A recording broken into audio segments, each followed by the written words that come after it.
California lawmakers and the governor still snagged on a part of the state's spending plan. This whole weekend, we're kind of locked down to make sure that we're getting this done. Assemblyman Carlos Villapudua is part of the budget talks and one of a group of bipartisan lawmakers who recently put out a letter raising red flags about the disagreement. That disagreement, the controversial Delta Tunnel project, which the governor wants to fast track through his new push to make it easier for the state to build transportation, energy, and infrastructure projects. We put the elephant on the table, right? So the Delta conveyance, the Delta tunnels.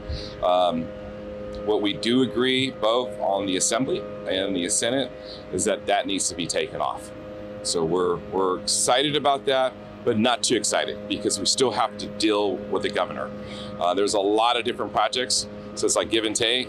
But there's some really good stuff there that I got to say that's going to be a lot of job creation, really continue driving the economy. But the talks are not over yet. This project would reroute water from the Sacramento River by putting it into a 40-mile tunnel to bypass the Sacramento-San Joaquin Delta and send the water south. State leaders have said the project would modernize the state's water systems in response to climate change.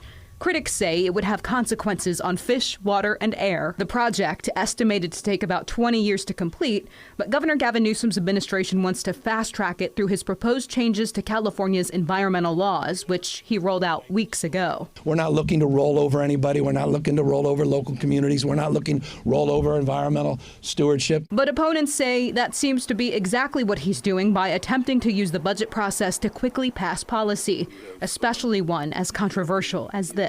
To be able to just come at the last minute and think we're going to get this done feels disrespectful.